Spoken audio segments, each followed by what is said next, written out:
We'll be talking to a young man who wants to share his battle with addiction and also overcoming addiction with the whole world, so that you at home, if you are battling with any form of addiction, you can begin to apply the steps he took to get over whatever that addiction is that has taken control of your life. I'm talking about John Asogonnde. He is the author of Breaking Up with Mary Jane. And he's here with us throughout the conversation. If you have any questions for him, let us know with the hashtag Breakfast Daily. The WhatsApp line is 0550-585-832. If you're outside Ghana, the country code is +233. Good morning, John. Good morning. How are you? I'm doing very well. Thank you so much for being with us. Thank you for having me. Can you tell us a bit about yourself before we get to your journey with the whole weed and everything else? But what was life like as a kid? What did you do for fun? Well, my name is John Asogonnde, and I was born some 25 years ago. Oh, wow. You're young. Yeah, I am. I'm not too young, though.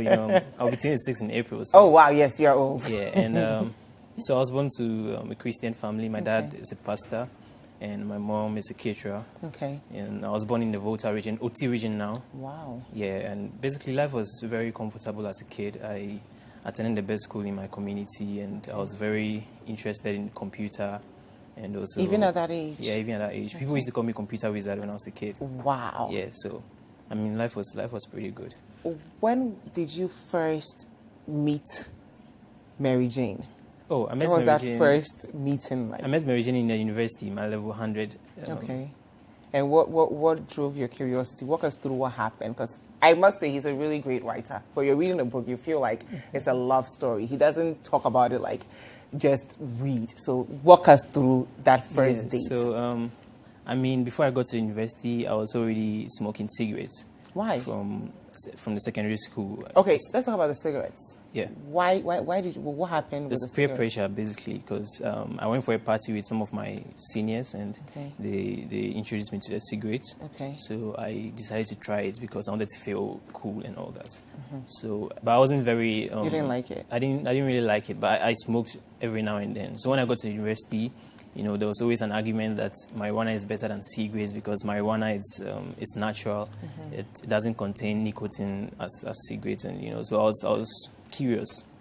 At that age, I was very curious about involving myself in any kind of activity that I thought would bring me fun. So I started smoking marijuana in level 100. Okay. And to be honest, I really enjoyed it. I loved it. You loved it. What did you like about it? I mean, one notable thing was it made me eat more because it gives you appetite. So after smoking, I was able to eat more than I could on a regular basis.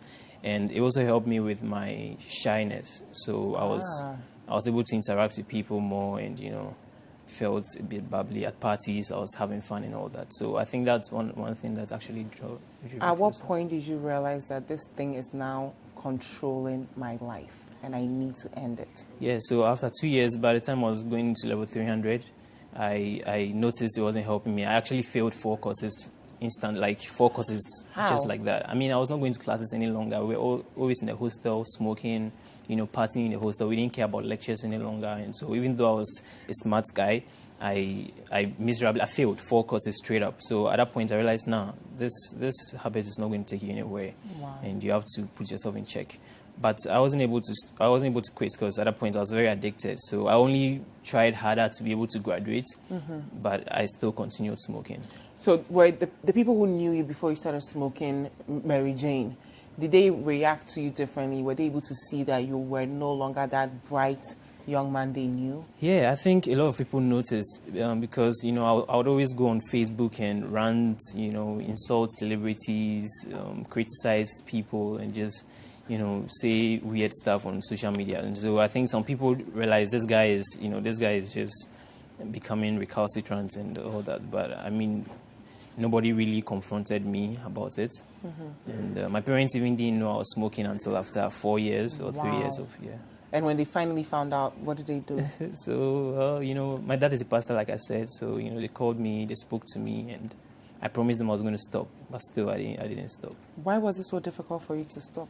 I was addicted, and with marijuana addiction, it's very difficult to stop if you don't have a strong willpower. And sometimes the circle of people you find yourself among also makes it very difficult for you to stop smoking. So you're now hanging out with people who are also smokers themselves? Yeah, definitely. After school, I was working in the entertainment industry. Okay. And so most of the times the people that I was hanging out with were definitely smokers. And it came at ease because at the studio there's always weed. When you go to the nightclub, there's always weed. So at this time I don't even have to struggle to, find my weed to smoke. So it made the habit even increasing. How many years did you smoke? Roughly 6 years. It's 5 years in a few months. Wow. Yeah. And what was that final moment where you said, this is it, I'm not doing it anymore? What were the days leading up to that? Well, so it was in September 2018. And prior to that, in March, I chanced upon a sermon by Dr. Mensa Otabil on TV. The title was Stepping Out from Your Prison. Stepping out from your prison. Yeah, and okay. Life was quite miserable because even though I would smoke and smoke and smoke, get drunk and all that, I felt some kind of emptiness within me. So when I saw the message, I instantly listened to it. And then... So now we are watching pictures of John during the days where he was in love with Mary Jane. And as you can see, just another regular, teenager having fun, clubbing, drinking. You see pictures of someone like this on social media and you think they are living a life. And you have no idea of the battles they have to deal with. Did you have any psychological issues during those days where you were, constantly engaging in smoking marijuana? Yeah, it wasn't a very, wasn't a very difficult situation like mental breakdown, but I was always having paranoia. I was always hallucinating sometimes. What happens when you hallucinate?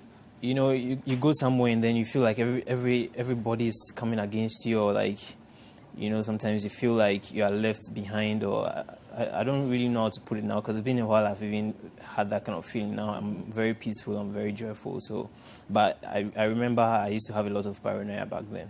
But then you didn't even see that you were doing anything wrong because everyone around you. No, of course, everybody was doing the same thing. And, nowadays it's very common. You find this in music videos, you find this in movies. People are even calling for the legalization of marijuana. So it didn't seem like something bad to me. And honestly, I'll tell you what, anybody who smokes at a point, they realize it's not good for them. But how? Because basically what marijuana does is that it eliminates your willpower, your focus, your ambition. And so as a young person, when you start smoking for some time, you notice that you're not being able to focus on things you want to get done. You're not able to, aspire to reach your ambitions any longer. But most of the times you're just in self-denial and because of the peer pressure again, you don't want to look like you're the weak one, so you just cover it up and continue smoking. But deep down, every smoker knows that marijuana is not helpful. Was there ever a time where you asked yourself, I could have probably been further in life if I had not allowed this thing control me? Not necessarily, because I was doing what I loved. I loved the entertainment industry. And so working with some of the biggest companies in the country by then, I felt like I was doing well. Yeah, so I didn't really. But one thing maybe is I could have graduated with a better class. Okay. I came up with a second class lower, and I know very well I could have done better. So graduated to the first class. Definitely, I could have got first class easily because I didn't even graduate secondary school before getting admission to university. Wow. I wrote an OFDEC a year prior to my WASI time, and then I passed, so I got admission to university. So I was quite a brilliant student. Wow. So let's get back again to when you finally decided to talk about Dr. Otabil. Yeah.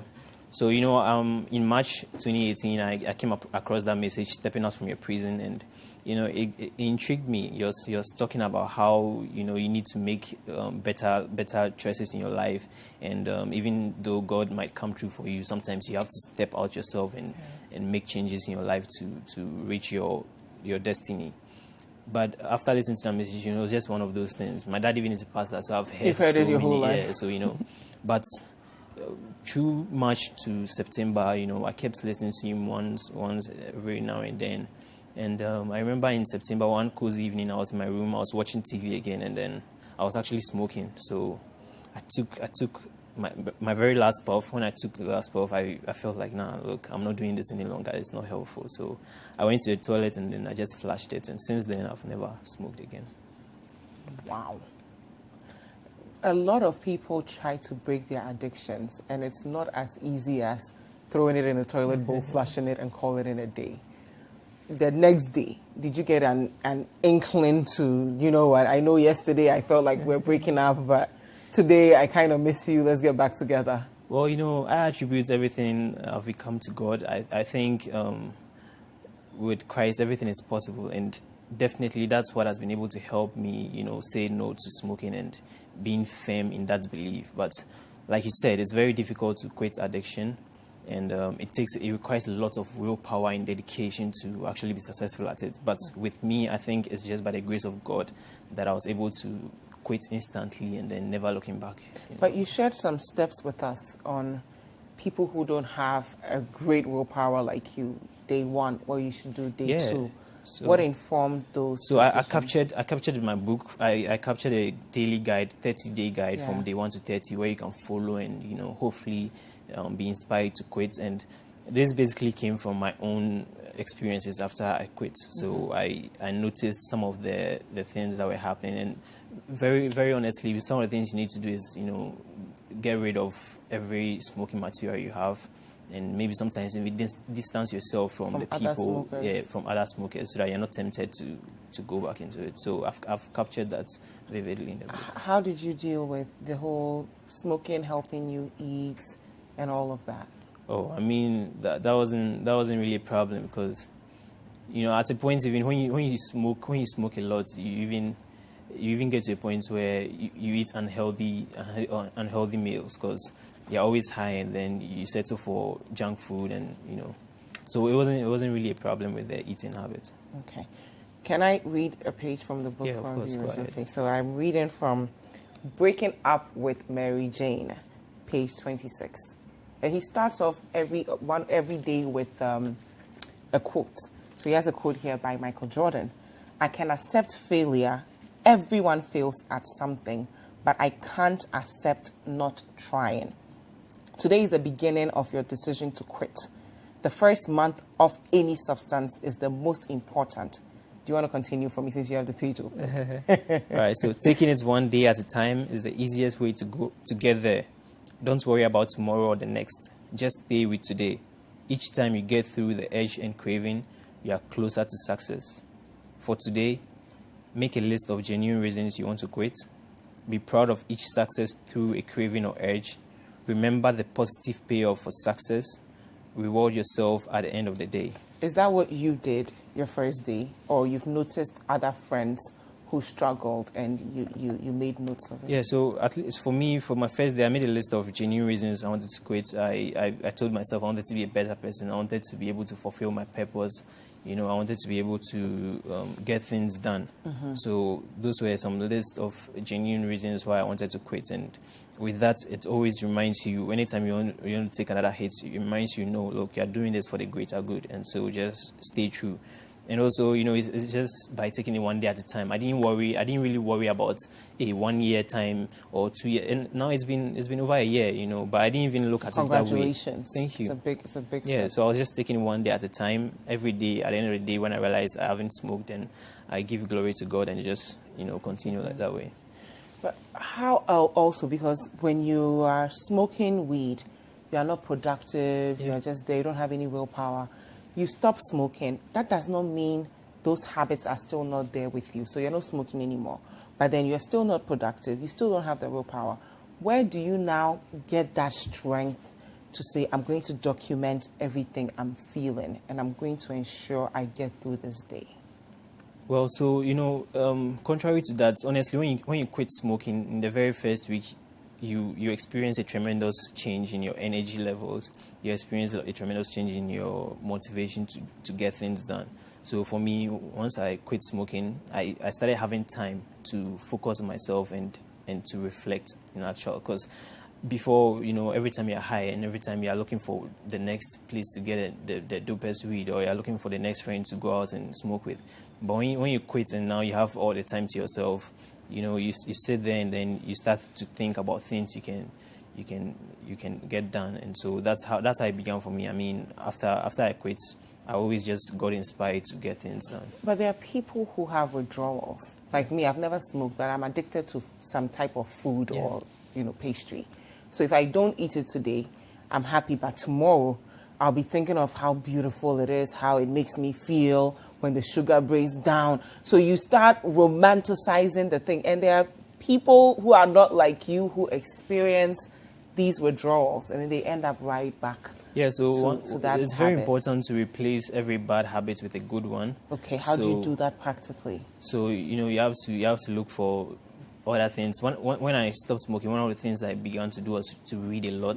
Okay. I didn't used to read a lot, so I decided I was going to read at least 4 books every month. Okay. And I did pretty good with that. So it's very important to replace your bad habits with good ones. If it's with food, you can decide to do something else whenever the craving comes to. Like go for a walk. Go for a walk, watch a movie or read a book. No, movies will make me want to eat. I mean, you can't. Well, yeah, watch a movie without so eating. it depends on who you are, too. who you are, and all that. But it's very important to just find some good habits and replace them with.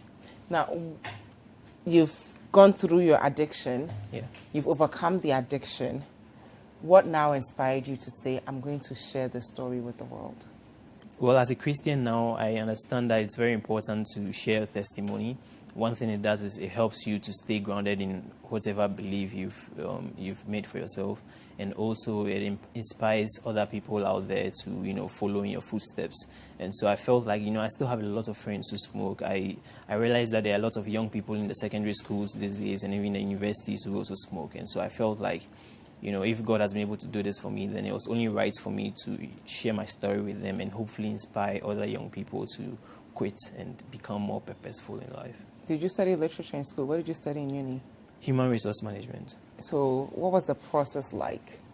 Write it. And I'm assuming this is your first book. It is, yeah. What was that? Why did you decide to write it like a love letter? Well, yeah, so, MaryJane for me, MaryJane is actually marijuana. Mm-hmm. So breaking up with MaryJane is breaking up with marijuana. But I chose that title because MaryJane was a very intimate thing for me. I was smoking over 5 rolls a day, So wow.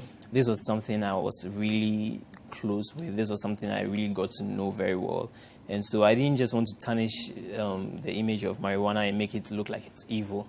And so I decided to share the true experience, the things that made me fall in love with it, and also the reasons why I decided to part ways with it. And that's why in the book I write like it's a love story between me and a girl, which is marijuana. Did you have a girlfriend at the time, and did it affect your relationship in any way? Well, yeah, I had a girlfriend, but we even broke up. We broke up before I broke up with MaryJane. Why? It was issues with, infidelity and not being really there for her.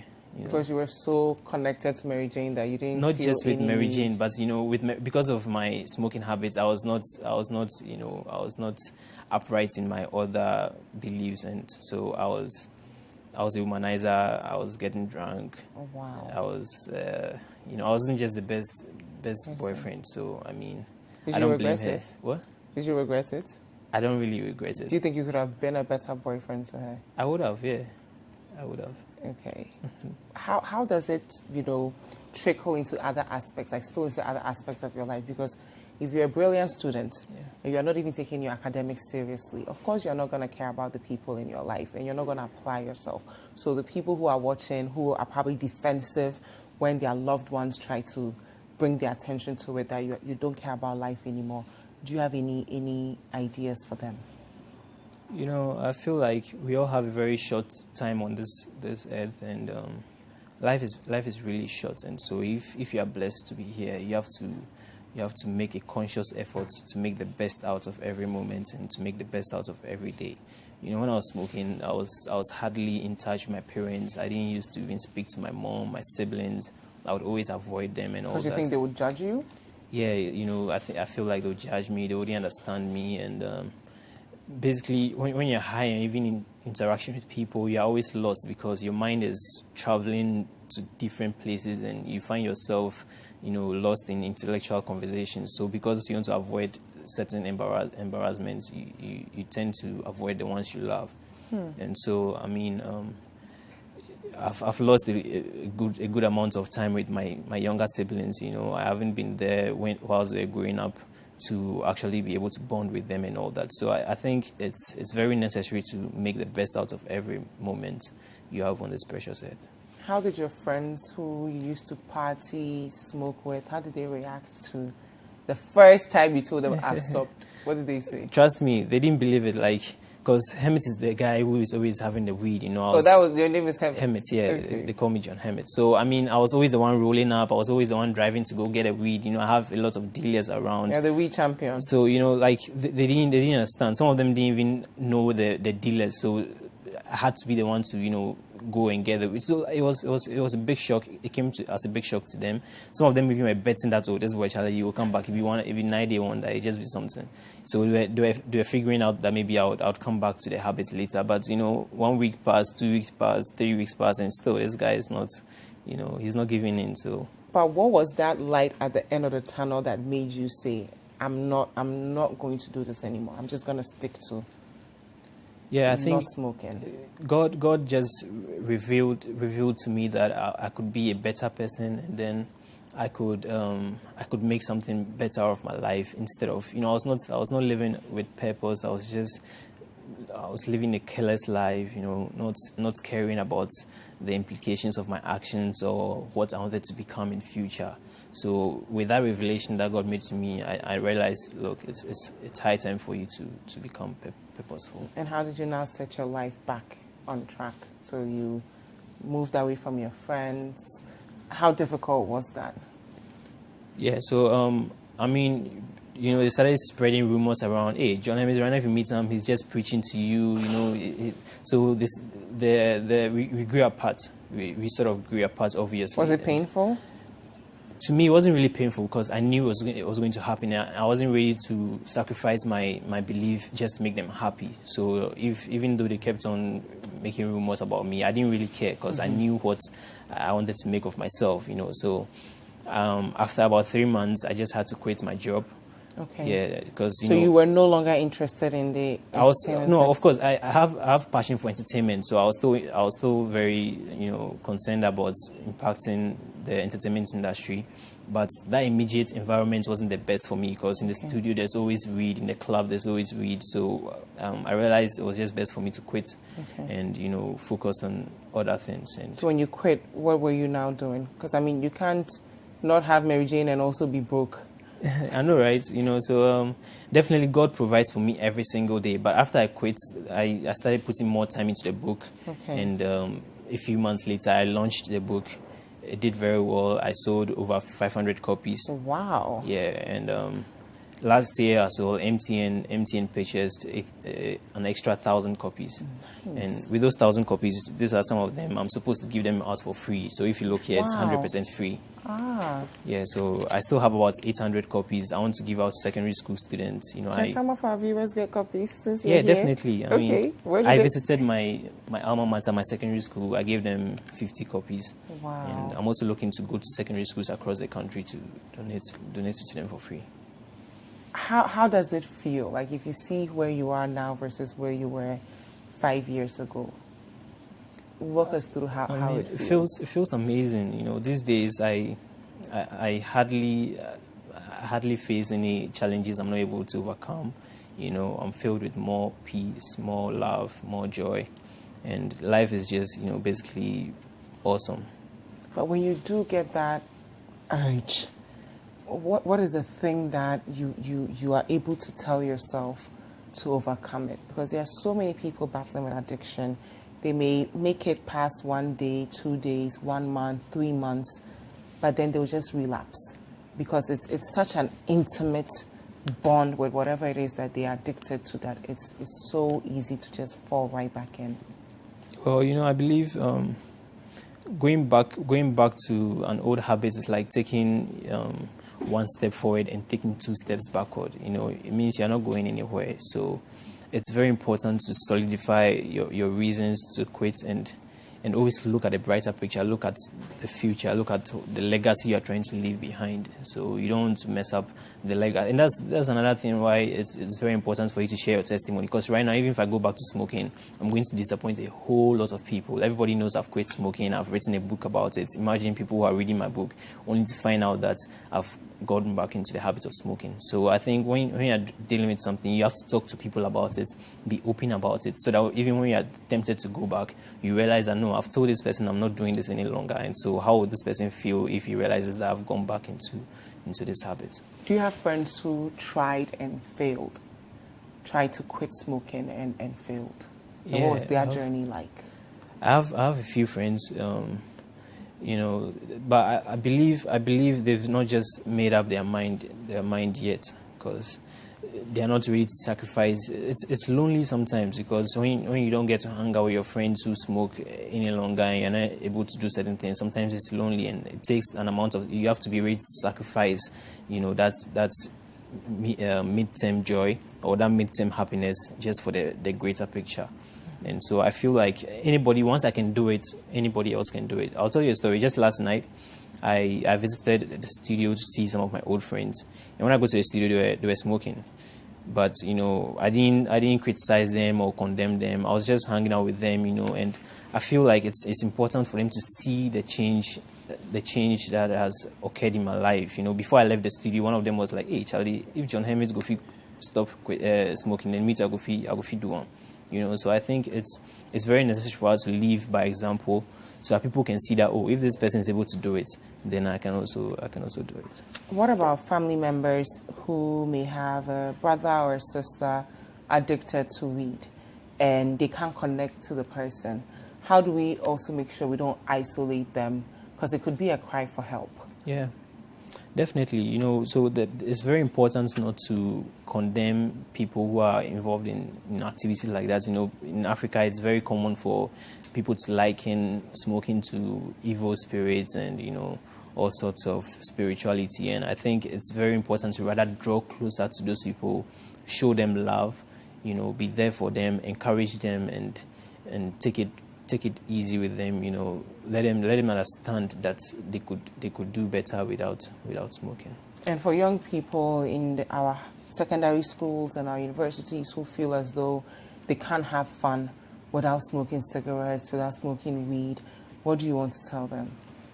I mean, you see, the amount of happiness marijuana brings you is not it cannot be compared to the amount of peace you would have if you depend on yourself for happiness. You don't have to depend on a substance to feel motivated or to feel encouraged in life. Mm-hmm. So what are we looking at here?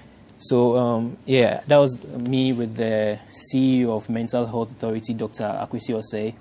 Wow. I donated a portion of the profits from my book to the Mental Health Authority.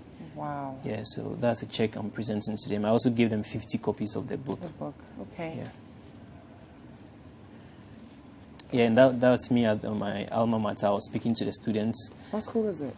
KGB Asatu Senior High School. What kind of feedback did the students give you? It was very positive. I mean, they were very inspired. They had heard a lot of stories about me. I used to rap back then in school as well, so I had a song. So you're a very popular student. Yeah, so I think most of them had heard of me already, and they were just happy to see me there to speak to them and inspire them. Yeah, and God being so good, I won an award for the book at the 2019 Youth Excellence Awards in the category of best literary excellence. Wow! So we are so proud of you. What can we expect from you next? So I'm actually working on a movie this year. Really? Yeah. Wow, you've been very productive since you broke up with MaryJane. You are an author, motivational speaker. I started my own company, yeah. Wow, okay. What's the movie about? The movie is actually, I wouldn't say it's an adaptation of the book, but it has a lot to do with the book. So this movie basically revolves around a young musician who is addicted to, the fame and the luxury, smoking, womanizing, and at the end of the day, he finds Christ, and so he gives his life to Christ and then becomes a better version of himself. And the inspiration actually came from Kanye West, the American rapper who also became born again recently. Okay. So I'm combining his experience with my personal experience because I also worked in the music industry for some time. Yeah, you were with Black Avenue. Black Avenue, yeah. Black How Avenue difficult Music. was it to leave? It was, it wasn't easy because I and Black have a very tight connection, and so it wasn't very easy to leave. But he understood why. Oh yeah, he definitely understood. Where do you get your willpower from? Because you make all these things sound so easy. It's God. And it's not. It's not me. But it's not that easy. It's definitely not where easy. Do you, and we all have God. We're all children of God, and He's there for us. But how do we get that resilience? Do we all have God? I thought because He's there for us. Even sinners. He's definitely there for us. But that's the thing. Are you there for Him? Because I used to attend church before I became born again, and that's really important. A lot of people think that, I have God, I'm a Christian, I go to church. But going to church doesn't save you. You need to have a personal relationship with God. You need to communicate with Him.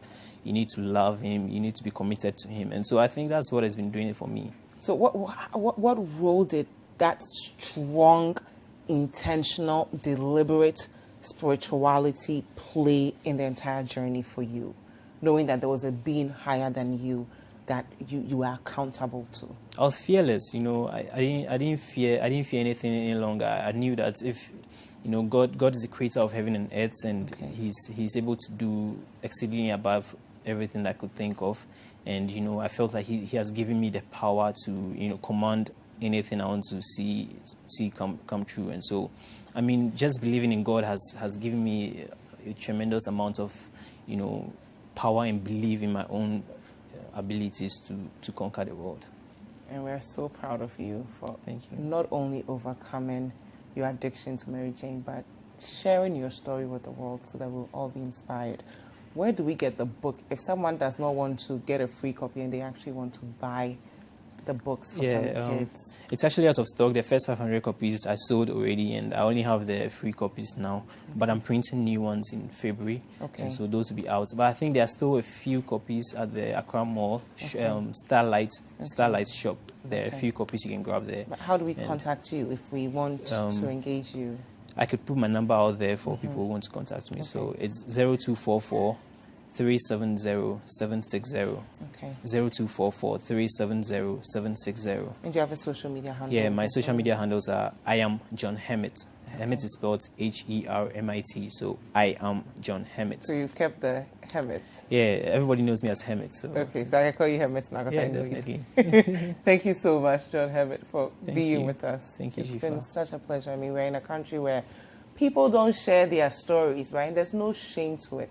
Actually sharing your story is a part of the journey, because once you share the story, people will hold you accountable, and then you'll begin to inspire them as well to not get into the habit. The book is Breaking Up with Mary Jane.